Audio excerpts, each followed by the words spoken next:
A couple of months ago, I got a call from the dean of the St. Mark's Cathedral in Seattle, the very Reverend Stephen Thomason.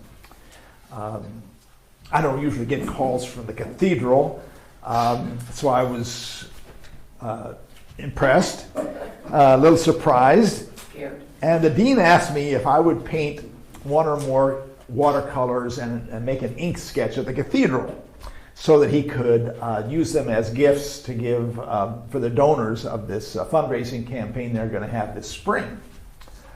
I guess he'd heard that I'm an artist and seen my stuff, and so he thought he would ask me to do that, and he said they actually had a budget to pay for this artwork.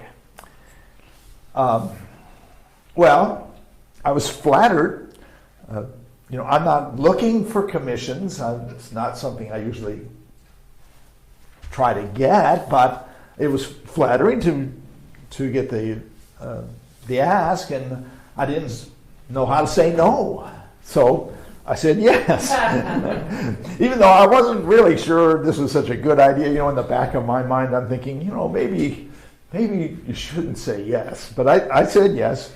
And so I went to Seattle, took the ferry, and went to this cathedral, and I made some sketches and brought it home and went to work in the studio.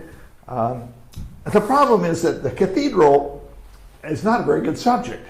It's just this big cube is what it is. It's like a big block, this big monolith, and it's there's not really much to paint there. And so I was really struggling with how do you make this into an interesting subject?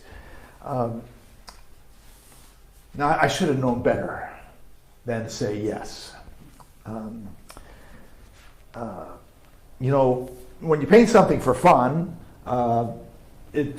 you just do whatever you want. I mean, you're free to do what you want. If it doesn't work out, fine, no problem. But when you're working for someone else, when you're trying to meet a commission, then you've got all these expectations that they start to tighten you up, and you can't paint as easily. So now I'm stuck. I can't seem to get anywhere on it. So I'm wondering, why did I ever say yes to this thing? And why is it that I have such a hard time saying no to people?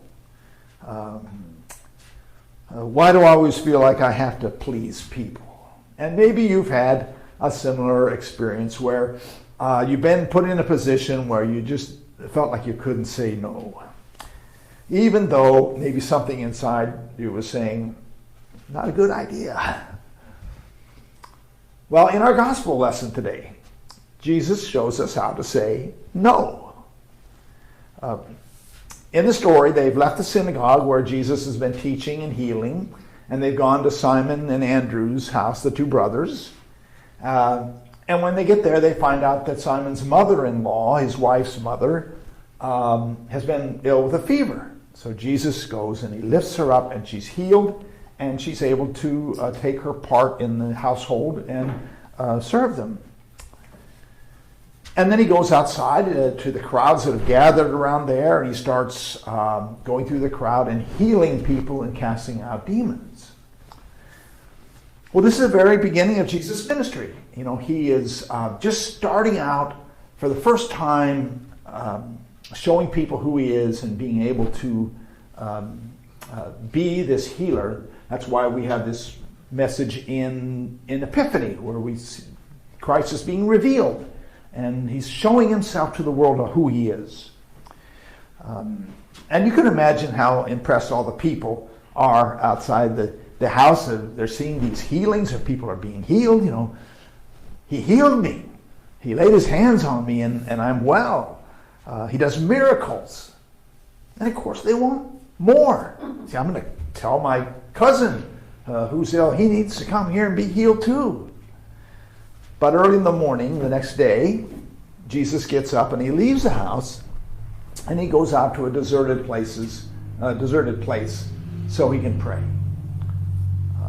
He knows that he needs to get away. He needs to get a little quiet time. He needs to spend some time with God. He needs to renew his spirit. So he goes away. And Meanwhile, Simon and Andrew and all the others wake up, and where's Jesus? They're concerned. Where did he go? We better go find him. So they go off searching until they find him under a tree praying. And they say, where have you been? Everyone's searching for you. Come on back to the house and do some more miracles. You're becoming famous. Don't you want to help these people? And Jesus says, no. Let's go on to the next town, because I have a message to proclaim there also. So Jesus knows how to say no. He knows who he is. He knows what his mission is. He knows what he wants to accomplish. And he can't just let himself become a popular figure. People would like to have him do what they want, stay in this little town and heal the people here. But if he does that, he'll never get the message out. So he's got to say no to them so he can say yes to somebody else. Jesus knows how to set boundaries. He knows when he has to get away from others, and he knows when he has to leave one town and go to the next. Well, for some of us, it can be hard to say no. We want to please others. We want to be agreeable. We don't want to disappoint people. We don't want to get into a confrontation. So it's easier sometimes just to say yes than it is to go through this whole thing of saying no. And before we know it, we've gotten ourselves into something that we didn't really intend to, and we say to ourselves, how did this happen? So Jesus is a good role model for us. When the disciples say, come back and do the magic again, he says, no, it's time for me to move on. I have other work to do. Jesus is firm about it. He's clear about it. And he has his own integrity. There are a lot of ways to say no. We can say, well, I'd love to, but I have other commitments. Or, I'm spread pretty thin right now, and I can't do it right now. Or I'm just at a place where I can't take anything on right now. Or I need to step back from my obligations right now. There's a lot of ways to say no that are kind, but also firm. Sometimes people keep twisting your arm even after you've said no. And you've got to stand firm. Thanks for thinking about me, but this is just not the right thing for me right now. It's okay to be assertive. Jesus was assertive. In the Gospel of Matthew, Jesus says, let your yes be yes, and let your no be no. And I think that's a pretty good guide. Children especially need to be taught how to say no. This is my body. I'm the owner of my body, and no one can touch my body unless I say so. When I say no, it means no. Kids need to learn that. Once, a number of years ago, I needed to find a chair for my stewardship campaign, and right away I thought of a guy who had done this before. He's a retired colonel, always good at everything he did, and he just finished an assignment that took him out of town, so I figured maybe he'd be available for this. So I asked him, explained what we needed, and he said, well, thanks for offering, thanks for thinking of me, but my plate is full right now, and why don't you ask me next year, maybe I'll be available. So he said no, in a nice way. And, I wasn't offended by his response. In fact, I actually admired him for being able to be really clear with me and set some boundaries with me. And I could see that here's a person who knows what his priorities are, and that's why he's a successful person. Well, Jesus is our model for living. when we read stories about Jesus in the Gospels, we see a fulfilled human being. He's compassionate but firm. He's strong but he's gentle. He connects with people emotionally, but he doesn't let people define him. He's masculine, but he has a feminine side.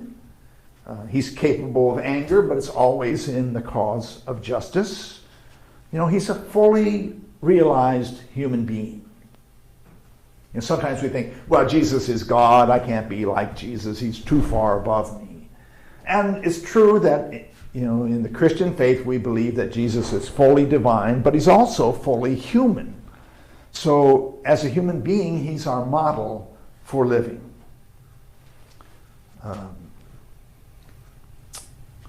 So we always want to have a no in our pocket, because it seems like people always ask us to do something at the most inopportune time, when we're off guard or when we're vulnerable. And so we need to be able to have it in our vocabulary to be able to say, no, not right now. Well, I'm going to keep my commitment to make some artwork for the cathedral. I said I'd do it, and I'll carry through. But next time somebody asks me, I'm going to say no.